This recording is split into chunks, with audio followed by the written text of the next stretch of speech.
Hello and welcome to दीक्षांत edutech. मैं आप लोगों का एसएसटी टीचर प्रीवियस सर।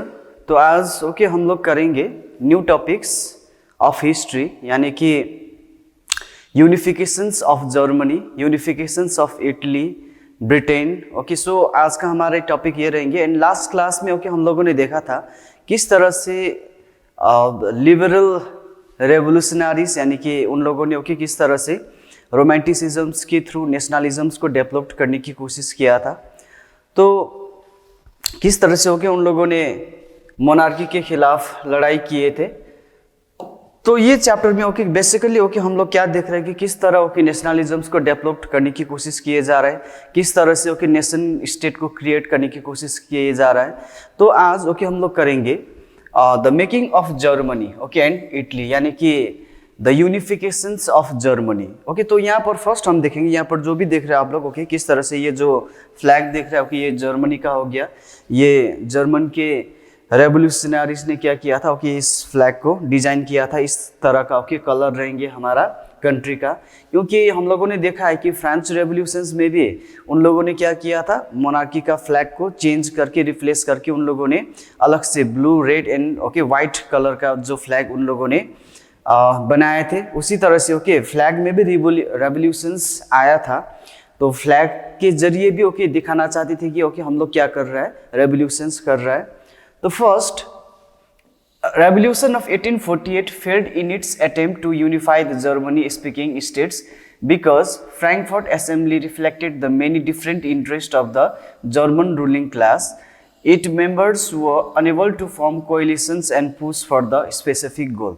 तो यहाँ पर देखिए जर्मनी में जिस तरह से अदर यूरोपियन कंट्रीज में रेवोल्यूशंस के थ्रू चेंजेस लाए जा रहे थे, उसी तरह से जर्मनी में भी जो मिडिल क्लास के पीपल थे वो लोग एजुकेटेड थे एंड वो लोग भी जर्मनी को क्या करना चाहते थे, एक यानी कि यूनाइटेड नेशंस बनाना चाहते थे।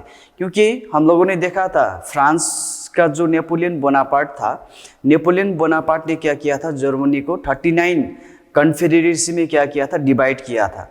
एंड ये जो कांग्रेस ऑफ वियना हुआ था उसमें भी जर्मनी को मतलब उतना ज़्यादा ध्यान नहीं दिया। पहले वो एकदम छोटे छोटे टुकड़े में क्या हुआ है, डिवाइड हुआ है। वो बहुत ही ज़्यादा क्या हो जाएंगे, प्रॉब्लम हो जाएंगे, इसलिए उसे अलग से छोड़ दिया था। तो इसका भी बहुत सारा दुख था उन लोगों को कि हम लोगों को यूनाइट ना होने के कारण इस तरह से हमने क्या किए जा रहा है, अवॉइड किए जा रहा है। अब वहाँ के लोगों ने रियलाइज़ करना शुरू किया कि अब हमें हमारे देश के लिए कुछ करना होगा। तो इन्हीं में से यहाँ पर हमारा मिडिल क्लास के पीपल वहाँ वो लोग क्या कर लेते, एक असेंबली बना लेते। और असेंबली बनाने के बाद उन लोगों ने एक कॉन्स्टिट्यूशंस भी बनाते एंड वो कॉन्स्टिट्यूशंस वो लोग जर्मन के किंग के पास लेकर जाते, लेकिन केसर विलियम ने क्या कर देते, उसे रिजेक्ट कर देते। और उसके बाद मोनार्की के साथ मिलकर, आर्मी के साथ मिलकर वो रेवोल्यूशनरीज को वहीं पर क्या कर देते थे, सप्रेस कर देते है कि नहीं। उसके बाद अब ये जो रेस्पॉन्सिबिलिटीज था वो किसने ले लिया, प्रूशिया ने ले लिया। प्रूशिया ने मतलब ये रेस्पॉन्सिबिलिटी लिया कि अब हम जर्मन को क्या करके छोड़ेंगे, यूनिफाइड करके छोड़ेंगे। अब यहाँ पर ये जो रेवोल्यूशंस था 1848 का, वो क्यों फेल्ड हो गया, वो रेवोल्यूशनरीज क्यों फेल्ड हो गए, वो जो नेशनलिस्ट थे वो लोग क्यों सक्सेसफुल नहीं हुआ। तो यहाँ पर जो वो जो मेंबर्स थे, जो मेंबर्स जर्मन का वो असेंबली जो बने थे उसे सपोर्ट कर रहे थे, तो उन्हीं के बीच थोड़ा क्या नहीं था, मतलब ये जो रिलेशंस था वो अच्छे नहीं थे। और एक वर्किंग क्लास भी थे और उसके ऊपर के क्लासेस भी थे। वर्किंग क्लास का अलग डिमांड था, जो डिमांड असेंबली के लोग क्या नहीं कर सकते थे, फुलफिल नहीं कर सकते थे। इसीलिए धीरे धीरे अब वो मेंबर्स इस असेंबली को क्या करना छोड़ दिया, सपोर्ट करना छोड़ दिया। इसीलिए वो असेंबली धीरे धीरे क्या हो गया, खत्म हो गया। इसीलिए they were enable to form coalition and push for the specific goal. जो जिस सपने के लिए जिस गोल के लिए वो लोग उतर आए थे, यानी कि जिस गोल के लिए उन लोगों ने रेवोल्यूशंस किया था वो तो सक्सेस नहीं हुआ, लेकिन अब प्रूशिया ने took the leadership of the movement for the national unification. अब यहाँ पर प्रूशिया ने डिक्लेयर किया कि अब हम क्या करेंगे, जर्मन को यूनिफाइड करेंगे। तो उसके लिए क्या क्या किया गया यहाँ पर हम लोग देखते। तो ऑटोवन बिस्मार्क, उसे हम कभी भी ओके नहीं भूल सकते in the history of German, because of his efforts we can say that the German was unified, isn't it. So यहाँ पर जो फोटो में देख रहे हो कि आप लोगों को, ये ऑटोवन बिस्मार्क है।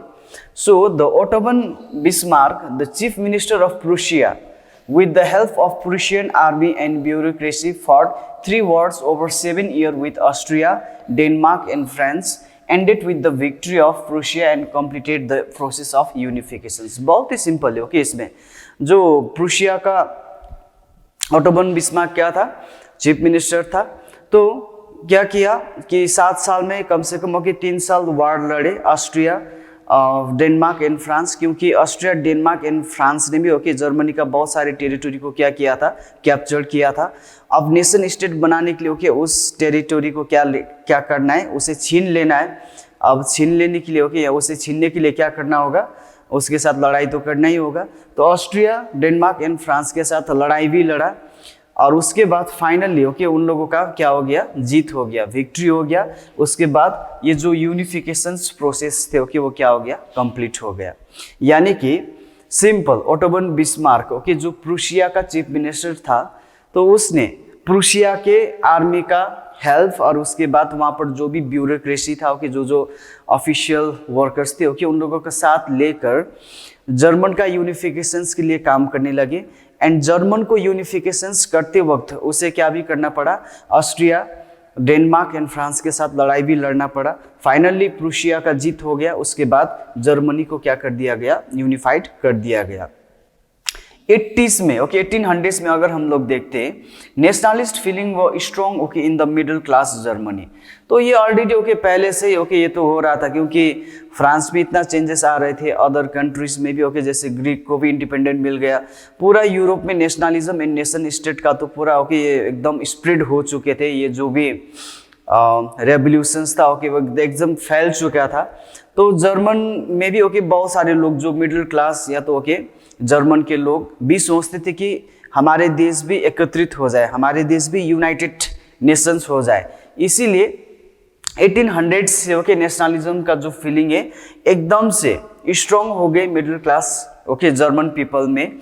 And Germany was identified as loose confederation of 39 state in the Congress of Vienna of 1815। जैसे ओके मैंने कह दिया ओके इसे कांग्रेस ऑफ वेना हुआ था after the defeat of Napoleon Bonaparte. Napoleon Bonaparte को वाटरलू में हरा दिया था, है कि नहीं। अब उसके बाद हराने के बाद 1815 में ट्रीटी ऑफ वेना हुआ था। ट्रीटी ऑफ वेना में बहुत सारा चीज़ हुआ था, लेकिन जर्मन को टच भी नहीं किया, उसे ओके एकदम अनटच्ड छोड़ दिया। क्यों? क्योंकि एकदम ओके वहाँ का जो सिस्टम था वो टोटली क्या हो चुका था, मतलब बिगड़ चुका था। बहुत सारे ओके 39 स्टेट्स यानी कि कॉन्फेडरेसी में क्या किया था, डिवाइड किया था, तो उसे टच करना ही ओके बहुत सारा प्रॉब्लम आना ओके इस तरह सोचते थे, इसीलिए उसे ऐसे छोड़ दिया था।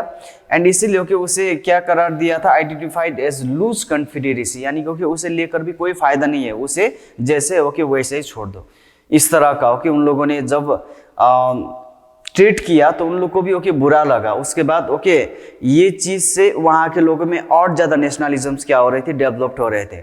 हमें ओके इतने ह्यूमिलेट कर रहा है ओके, हमें ऐसे इल ट्रीट कर रहा है, तो हमें भी ओके क्या करके दिखाना होगा, एक जर्मन स्टेट क्रिएट करके दिखाना होगा।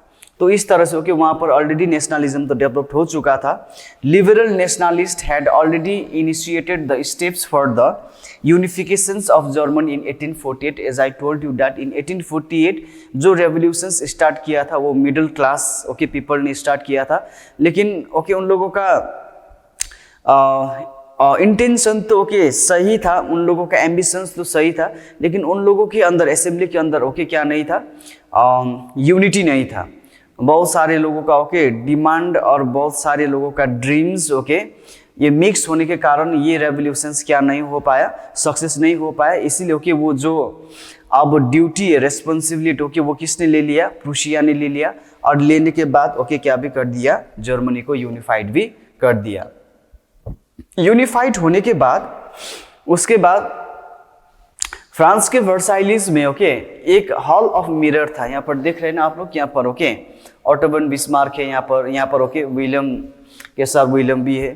तो यहाँ पर 18 जनवरी 1871, 18 जनवरी 1871 में ओटो वन बिस्मार्क, वो तो हो गया chief minister of Russia. Princess of German state, जो 39 स्टेट्स में क्या किया गया था, डिवाइड किया गया था, हर एक स्टेट का प्रिंसेस को बुलाए गए। उसके बाद जितना भी आर्मी का रिप्रेजेंटेटिव था कि उन्हें भी बुलाए गए। कहाँ पर बुलाए गए? हॉल ऑफ मिरर में, ओके, वर्साइलिस में। उसके बाद वहाँ पर केसर विलियम फर्स्ट को, okay, Prussia as a new German emperor क्या किया गया? प्रोक्लेम्ड यानी कि डिक्लेयर्ड यानी कि घोषित किया गया। यानी कि केसर विलियम फर्स्ट को, ओके, कहाँ पर कब उसे किंग ऑफ प्रूशिया और किंग ऑफ यूनिफाइड जर्मन का रूलर घोषित किया गया, किंग घोषित किया गया 18 जनवरी 1871। उस time auto von Bismarck present थे। जितना भी 39 स्टेट्स का प्रिंसेस थे, ओके, उन लोगों को बुलाया गया। उसके बाद आर्मी का, ओके, बड़े बड़े रिप्रेजेंटेटिव को बुलाया गया। उसके बाद hall of mirror in Versailles में केसर विलियम फर्स्ट को क्या किया गया? Was declared as the king of unified और यूनाइटेड जर्मनी। तो इस तरह से, ओके, जर्मनी को क्या किया गया? यूनिफाइड किया गया। यहाँ पर, ओके, दिख रहा है ना, जैसे यहाँ पर केसर विलियम फर्स्ट है, यहाँ पर प्रूशिया का chief minister, okay, auto von Bismarck, यहाँ पर बहुत सारे आर्मी का जनरल हो गया, प्रिंसेस भी है वहाँ पर। तो इस तरह से जर्मन यूनिफाइड हो गया है। Now second is unifications of Italy. Okay, तो यहाँ पर देखिए इटली का, ओके, मैप अच्छे से देखिए। Italy in 1815, unifications of Italy. तो इस तरह था, ओके, इटली। यहाँ पर देखिए ये kingdom of the two Sicilies, okay, उसके बाद पैडमोंट, ओके, यहाँ पर देख रहा है लोम्बार्डी, ओके, ये सब। उसके बाद, ओके, सार्डिनिया यहाँ पर है। तो बेसिकली यहाँ पर देखिए most important point is Italy was divided into 7 states in the middle of 19th century. यानी कि मिडल ऑफ 19th सेंचुरी में इटली को क्या कर दिया गया? 7, ओके, स्टेट्स में डिवाइड कर दिया गया। एंड 7 स्टेट्स में अलग अलग लोग क्या करते थे? रूल करते थे। अगर देखा जाए यहाँ पर कि इटली का जो मेन रूलर है, इटली का जो मेन प्रिंसेस है, ओके, वो सिर्फ सार्डिनिया, ओके, पैडमोन, यहाँ पर जो सार्डिनिया, ओके, ये जो पैडमोन है, ये 2 जगह में ही इटली का और इटलियन प्रिंस, ओके, क्या करते थे? रूल करते थे। बाकी सब 6 स्टेट्स में, ओके, अलग अलग लोग, ओके, क्या कर रहे थे? रूल कर रहे थे। So Sardinia Piedmont was ruled, okay, by an Italian prince house. उसके बाद ये जो नॉर्थ है, यहाँ पर नॉर्थ जो देख रहा है, north was ruled by the Austrian Habsburg, okay, यहाँ पर देख रहे हैं आप लोग को ऑस्ट्रियन एम्पायर, ऑस्ट्रियन हैब्सबर्ग का रूल चलते थे नॉर्थ में इटली का। उसके बाद सेंटर में पोप का, ओके, रूल चलते थे, पोप का, ओके, जिसे हम क्या कहते हैं? पेपल स्टेट भी कहते थे उस time, PayPal, okay, PAPL, PayPal. What do mean by PayPal state? ये भी क्वेश्चन पूछे जा सकते। पेपल स्टेट मीन्स इटली का जो सेंट्रल पार्ट था वहां पर pope means head of the Christian religions, वो रूल करते थे, उन लोग का वहां पर रूल चलता था। इसीलिए, ओके, इसे क्या भी कहते थे? पेपल स्टेट भी कहते थे। और उसके बाद साउदर्न रीजन जो था, ओके, यहाँ पर साउदर्न रीजन में स्पेन का बॉर्बन किंग क्या करते थे? रूल करते थे। और उसके बाद वहां पर, ओके, कोई भी कॉमन लैंग्वेज नहीं था, क्योंकि हम लोगों ने देखा यहाँ पर इटली को तो, ओके, 7 भाग में क्या किया गया है? डिवाइड किया गया है। सिर्फ सार्डिनिया पैडमोन में ही इटली का प्रिंस क्या करते? रूल करते। उसके बाद सेंटर में वहाँ का पॉप का चलता है। और उसके बाद नॉर्थ में ऑस्ट्रियन, ओके, हैब्सबर्ग का चलते। साउदर्न में अगर देखा जाए तो स्पेन का। तो अलग अलग, ओके, जगह में अलग अलग, ओके, लोग रूल कर रहा है एक इटली कंट्री के अंदर ही। तो इसके कारण से वहाँ पर बहुत सारा, ओके, दिक्कतें थे, बहुत सारा डिफरेंसेस था। जैसे वहाँ का लैंग्वेज भी सेम नहीं था। अब इटलियन हो गया तो, ओके, लैंग्वेज भी इटालियन होना चाहिए, ओके, लेकिन इटालियन लैंग्वेज नहीं थे। अलग अलग जगह में अलग अलग लैंग्वेज का क्या किए जाते थे? यूज किए जाते थे। तो ये प्रॉब्लम था, ओके, इटली का। Now Italian states were having common bond of unity on the ground of culture, language, ethnicity, but the victorious power had divided the Italy into small state according to their will. हालांकि ये नहीं, क्योंकि पहले तो Italy में okay सभी चीज़ों का, जैसे अगर कल्चर का देखा जाए, लैंग्वेज देखा जाए, उन लोग का ओके एथनिसिटी देखा जाए, तो ये कॉमन था, सभी ओके कॉमन हुआ करते थे। लेकिन जब इटली को क्या कर दिया गया, 7 स्टेट में डिवाइड कर दिया गया अपने मर्जी से, उसके बाद ओके ये सब चीज़ भी अब क्या होने लगे, धीरे धीरे खत्म होने लगे। अब कल्चर में भी ओके बहुत सारा डिफरेंसेस आने लगे, लैंग्वेज में भी डिफरेंसेस आने लगा, ओके एथनिसिटी में भी डिफरेंस आने लगे। वो किसके कारण हुआ है, because of the division of Italy into 7 states. So they wanted to unify the Italy and started many secret societies like Carbonari secret societies, but it was crushed by the Austrian Empire. तो इसीलिए okay यहाँ पर देखिए सबसे important Carbonari secret society, तो वहाँ के लोगों ने इटली को यूनिफाइड करने के लिए बहुत सारा सीक्रेट सोसाइटीज ओके वो लोग क्या कर रहे थे, फॉर्म कर रहे थे। एंड इस सीक्रेट सोसाइटी के थ्रू वो लोग इटली को क्या करना चाहते थे, यूनिफाइड करना चाहते थे। एंड उसी में से ओके एक secret society okay Carbonari secret societies. अब ये देखिए कार्बोनरी सीक्रेट सोसाइटीज, ये एकदम ध्यान से रखिए, यहाँ पर किस किस ने ज्वाइन किया ओके वो भी हम देखेंगे। Now emergence of Giuseppe Mazzini. अब ओके यहाँ पर जो देख रहा हो आप लोग को, ये गसिफी माजिनी है, तो उसका जन्म हुआ था 1807 जिनेवा में। एंड ओके वो भी कार्बोनरी सोसाइटी का एक बार क्या बने थे, मेंबर बने थे, क्योंकि गसिफी माजिनी भी हार्टिली ओके वो क्या करना चाहते थे, एकदम इटली को यूनिफाइड करना चाहते थे, एक ओके यूनिफाइड और यूनाइटेड इटली को वो देखना चाहते थे। इसके लिए ओके वो बहुत काम कर रहे थे, इसीलिए ओके उसने क्या भी किया, कार्बोनरी सोसाइटी में ज्वाइन भी किया एज अ मेंबर। लेकिन 1831 में जब लिंगुरिया में क्या कर रहे थे, रेवोल्यूशंस कर रहे थे ओके, तो उस टाइम उसे पकड़ा गया ओके, उसे वो पकड़े गए, उसके बाद उसे क्या कर दिया गया, उसे एग्जाइल में भेज दिया गया। एग्जाइल मीन्स देश से उसे क्या कर दिया गया, बाहर कर दिया गया 1831 में। उसके बाद फिर बाद में आकर ओके वो अंदर ही अंदर ओके सीक्रेट सोसाइटीज के थ्रू वो काम तो कर रहे थे for the unifications of Italy. तो यंग इटली ओके उसने स्टार्ट किया इन मर्साइलिस ओके, ये फ्रांस में है, and young Europe in Berne. तो ओके ये जो young Italy and young Europe है, it was a secret society started by the Giuseppe Mazzini for the unifications of Italy. Now ये जो okay secret societies था यहाँ पर पोलैंड का, फ्रांस का, इटली ओके और जर्मन स्टेट का बहुत सारे लोगों ने क्या किया था, ज्वाइन किया था। बहुत सारे लोग ओके इसका क्या था, मेंबर था। यानी कि ओके वो लोग भी ओके जिन जिन लोगों को ओके पोलैंड में, फ्रांस में, इटली में, जर्मन स्टेट में ओके एग्जाइल में भेजा गया है, और बहुत सारे लोगों के जो इटालियन लोगों के वहाँ पर रहते, उन लोगों ने माजनी का ओके ये सीक्रेट सोसाइटीज में क्या भी किया, ज्वाइन भी किया। और उसके साथ साथ ओके हम ये भी देखते हैं ये जो सीक्रेट सोसाइटीज है इसका influence Poland, France, Italy and Germany भी ओके क्या हो रहा था, पढ़ रहा था। वहाँ के लोग भी ओके उसके थ्रू काम करना चाहते थे अपने देश का यूनिफिकेशंस के लिए। सो माजानी ओके किस चीज में बिलीव करते थे, he always believed in the unifications of the small kingdom okay. उसका यही कहना था हमेशा कि इटली ओके इस तरह से छोटे छोटे स्टेट में डिवाइड किया गया है, इसे यूनिफाइड करके एक ओके यूनाइटेड इटली को क्या करना, क्रिएट करना ओके बहुत ही क्या है, जरूरी है ओके। वही वो विश्वास भी करते थे, वही वो सपने भी देखते थे। सो इटली क्या होना चाहिए, एक रिपब्लिकन कंट्री होना चाहिए ओके, वो भी उसका सपना था। सो उसका ये सपना ओके इतना वो उसके लिए काम कर रहे थे कि बहुत सारे कंजर्वेटिव्स ओके उससे डरते भी थे, क्योंकि ओके उसने कंटिन्यूस क्या किया, मोनार्की के खिलाफ अपोजिशंस किया और अपोज किया, मोनार्की के खिलाफ आवाज उठाए। मोनार्की हटकर क्या आना चाहिए, रिपब्लिक ओके आना चाहिए, यानी कि रिपब्लिकन गवर्नमेंट आना चाहिए, इस तरह से। सो बोथ 1831 एंड 48 ओके उसने रेवोल्यूशंस तो किया लेकिन वो सक्सेसफुल नहीं हुआ। लेकिन फिर भी in the history of Italy Mazzini को ओके कभी भी नहीं भूल सकते, क्योंकि उसका जो एफर्ट था वो हम कभी भी क्या नहीं कर सकते, भूल नहीं सकते। अब गसिफी गैरिबाल्डी ओके, तो यहाँ पर जो दिख रहा है आप लोगों को गसिफी गैरिबाल्डी है, तो इसका 1807 में ओके बर्न हुआ था, 1882 तक रहे।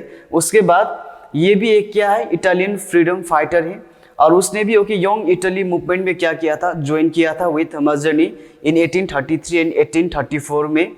एंड इसी के कारण से 1848 में उसे भी ओके एग्जाइल्ड होना पड़ा, और उसके बाद ओके वो साउथ अमेरिका में चले गए।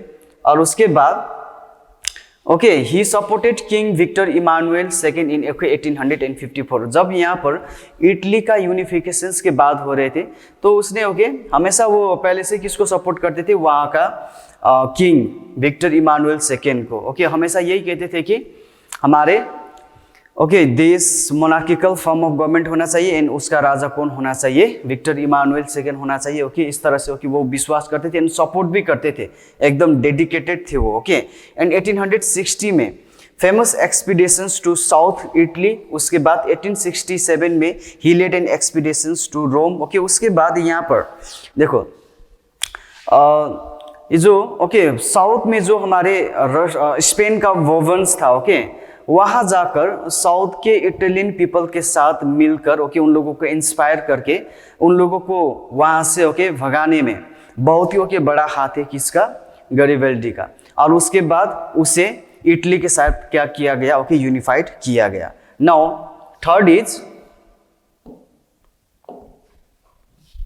है हमारे केवर। तो केवर ओके विक्टर इमानुएल का क्या था, प्राइम मिनिस्टर था। Okay and he was clear about the support of international power, यानी कि केवर को याद था कि he was well diplomat. Okay वो बहुत ही डिप्लोमेट भी थे एंड ही वॉज इंटेलिजेंट, इसीलिए ओके उसे याद था कि हमारे इटाली को क्या करने के लिए, इटली को यूनिफाइड करने के लिए इंटरनेशनल पावर का भी ओके सपोर्ट होना बहुत ही जरूरी है। इसीलिए जब क्रीमियन वार हो रही थी 1854 में, तब केवर ने इटालियन आर्मी को ओके भेजा था ब्रिटेन एंड फ्रांस को क्या करने के लिए, सपोर्ट करने के लिए। किसके अगेंस्ट में, रशिया के अगेंस्ट में। वहां से ओके जब उसने आर्मी भेजा और ब्रिटेन एंड फ्रांस ने ये क्रीमियन वार को जीता, तो वो लोग क्या हो गए, प्रभावित हो गए। They were influenced okay with the Cavour. उसके बाद Britain and France victory was diplomatic victory of okay Cavour, यानी कि वही डिप्लोमेटिक विक्ट्री ऑफ केवर भी कह सकते, क्योंकि वहां से अब ब्रिटेन एंड फ्रांस ओके किसको सपोर्ट करेंगे, इटली को सपोर्ट करेंगे, क्योंकि ओके इटली ने भी ओके उन लोग को क्या किया है, सपोर्ट किया है। So he was a very good diplomat. So with the help of France okay उसके बाद उसने ऑस्ट्रिया को भी क्या कर दिया, हरा दिया। सो फाइनली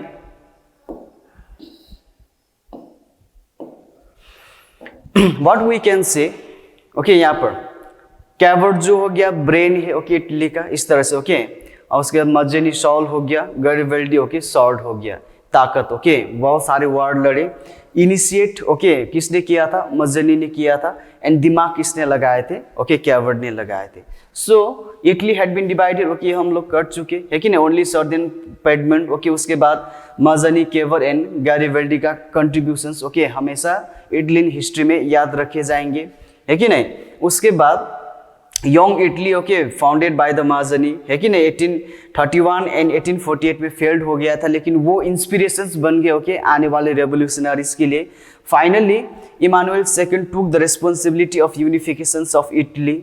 और उसके बाद Cavour diplomatic relations with France defeated Austria in 1859। उसके बाद ऑस्ट्रिया को हराने के बाद ऑस्ट्रिया ने जो ओके इटालियन स्टेट को क्या किया था, कैप्चर किया था, उसे इटली के साथ क्या कर दिया, यूनिफाइड कर दिया गया। उसके बाद गैरिबल्डी में ओके गैरिबल्डी ने क्या किया, आई टोल्ड यू डैट जो साउथ इटली में स्पेन का जो बर्बन किंग रूल कर रहे थे ओके उन्हें भगाकर ओके वो साउथ इटली भी क्या किया, इटली के साथ यूनाइट कर लिया। उसके बाद 2 सिसिलीज भी कैप्चर कर लिया।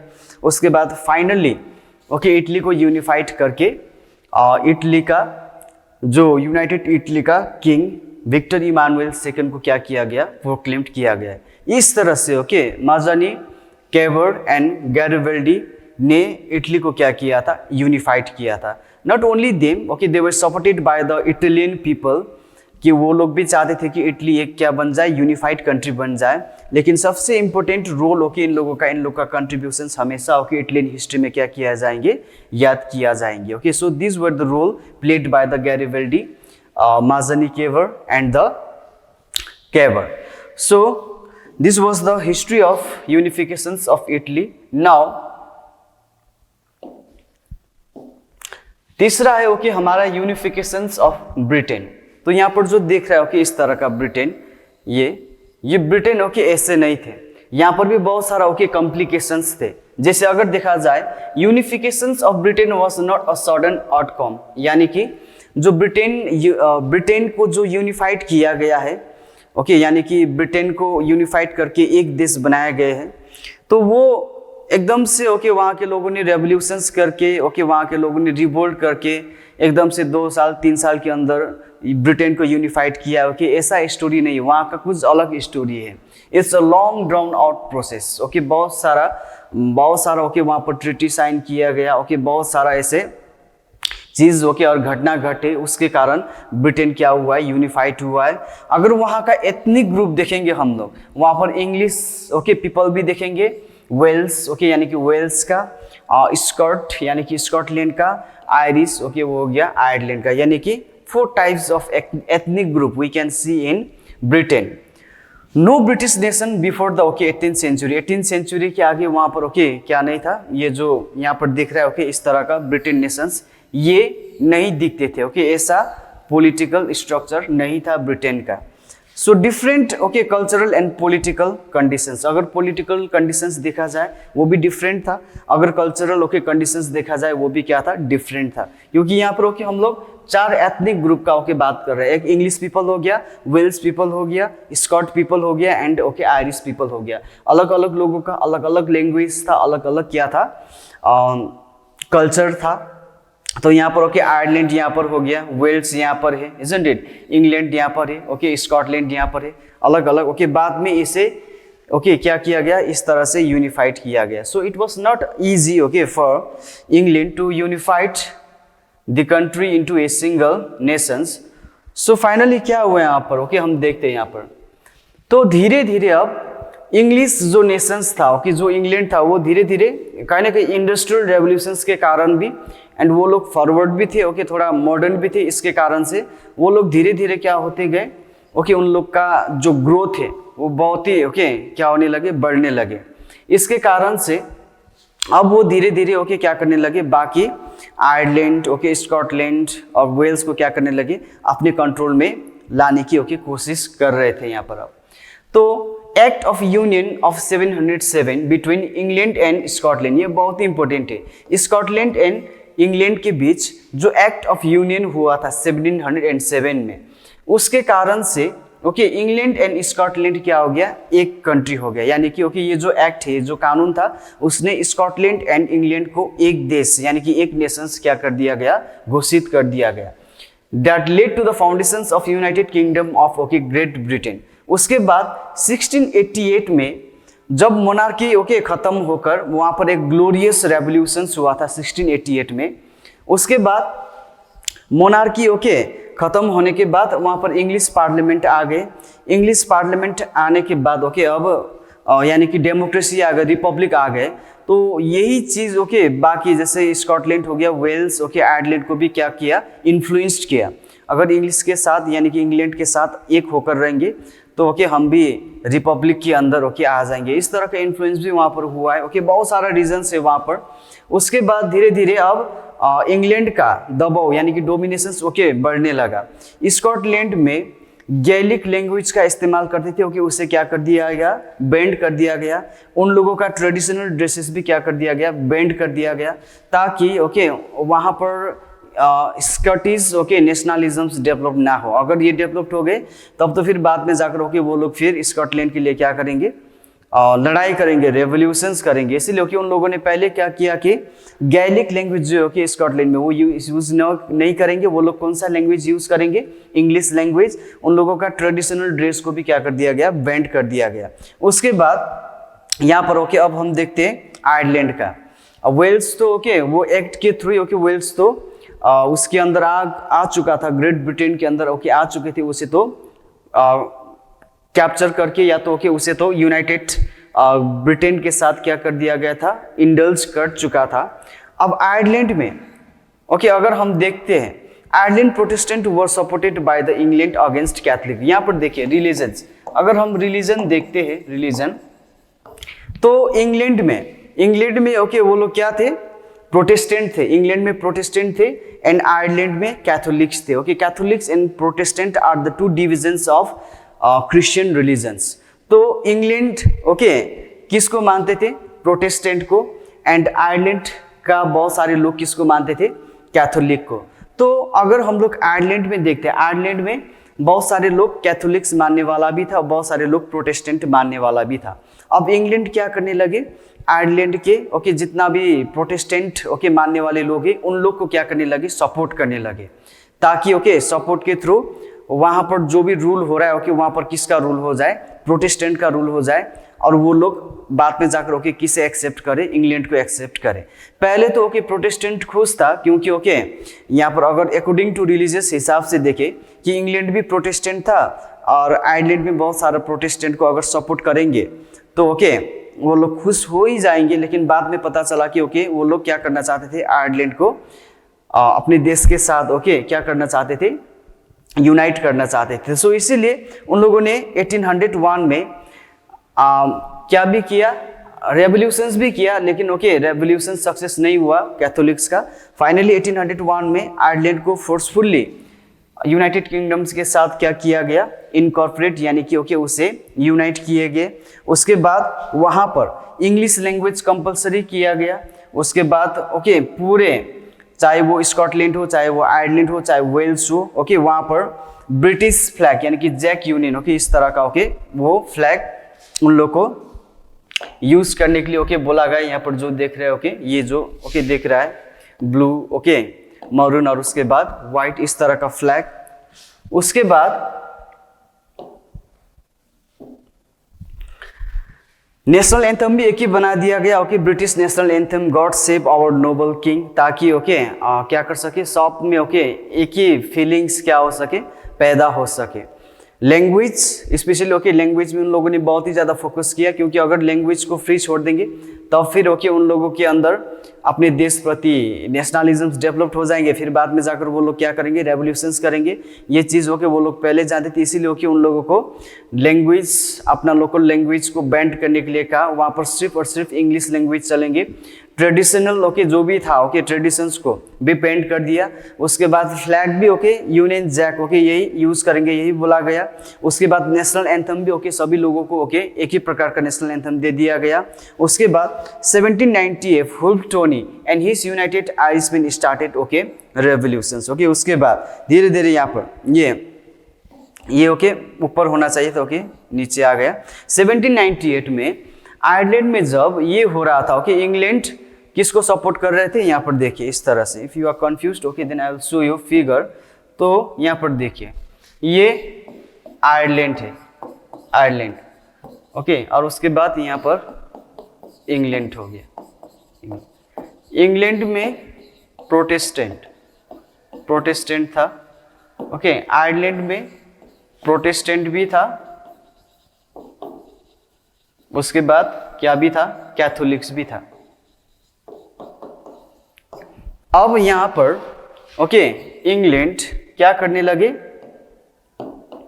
इंग्लैंड ओके प्रोटेस्टेंट को क्या करने लगे, सपोर्ट करने लगे, ताकि इंग्लैंड आयरलैंड में ओके किसका राज चले, प्रोटेस्टेंट का ओके। वहां पर कैथोलिक्स का अगर राज चलेंगे तो फिर इंग्लैंड को आयरलैंड को क्या करने में, इनकॉर्पोरेट करने में यानी कि ओके कब्जा करने में क्या हो जाएंगे, प्रॉब्लम हो जाएंगे। इसलिए ओके उन लोगों ने प्रोटेस्टेंट को क्या किया, सपोर्ट किया। और उसके बाद धीरे धीरे ओके आयरलैंड को कैप्चर कर लिया। और उस टाइम जब ओके उन लोगों ने 1798 में रेवोल्यूशंस करने की कोशिश की तो उसे ओके इजीली उन लोगों ने क्या कर लिया, इंग्लैंड ने सप्रेस कर दिया। फाइनली ओके उसे क्या कर दिया गया, इंग्लैंड के अंदर लाया गया। और उसके बाद यूनिफिकेशंस ऑफ ब्रिटेन क्या कर लिया, कंप्लीट कर लिया। तो इस तरह से ओके हमारे unifications of Germany, unifications of Italy and unifications of Britain देखा। तीनों ओके यूनिफिकेशंस में अलग अलग हम लोगों ने स्टोरी देखा है। जैसे जर्मनी में ओके अलग से किया गया है, और उसके बाद इटली में ओके अलग तरीके से ओके उन लोगों ने लड़ा है। जैसे माजनी, केवर, गारिबल्दी ओके उन लोगों का इम्पोर्टेंट रोल था उन लोगों ने ओके अपना रेस्पॉन्सिबिलिटी अच्छे से निभाए थे और उसके बाद इटली को क्या किया था, यूनिफाइड किया था। ब्रिटेन का देखा वो अलग टाइप का हिस्ट्री था वहाँ पर, क्योंकि ओके ऑलरेडी वहाँ पर 4 नेशंस, वेल्स, इंग्लैंड, ओके उसके बाद स्कॉटलैंड, उसके बाद आयरलैंड था, लेकिन उसे इंग्लैंड ने क्या किया, यूनाइट करके एक ओके ग्रेट ब्रिटेन का क्या किया, क्रिएट किया। और उसके बाद यहाँ पर ब्रिटेन का यूनिफाइड करने के बाद किस तरह से ओके लैंग्वेज को क्या किया, ज़बरदस्ती करके इंग्लिश लैंग्वेज वहाँ पर थोपा गया। उसी तरह से नेशनल एंथम भी ओके ज़बरदस्ती थोपा गया, और उसी तरह से ओके उन लोग का जो अपना ट्रेडिशंस था ओके से बैंड कर दिया गया, ताकि बाद में जाकर ओके रेवोल्यूशंस स्टार्ट ना हो। तो इस तरह से ओके इस चैप्टर में हम लोगों ने देखा किस तरह से देश नेशनलिज्म्स को डेवलप करने के लिए, नेशन स्टेट को क्रिएट करने के लिए क्या कर रहा था, रेवोल्यूशंस कर रहे थे। एंड रेवोल्यूशंस के साथ साथ ओके लोगों में नेशनलिज्म्स को डेवलप करना भी बहुत ही ज़रूरी था ओके उस टाइम, तभी जाकर नेशन स्टेट को क्रिएट किए जा सकते थे। एंड ये जो टॉपिक है ओके आप लोगों का CBSE एग्जाम के हिसाब से भी बहुत ही इंपॉर्टेंट है। आशा करता हूँ आप सब लोगों को ओके समझ में आया है। इसी तरह से फिर से मिलेंगे आप लोग से ओके नेक्स्ट क्लास में, तब तक के लिए हैव अ नाइस टाइम।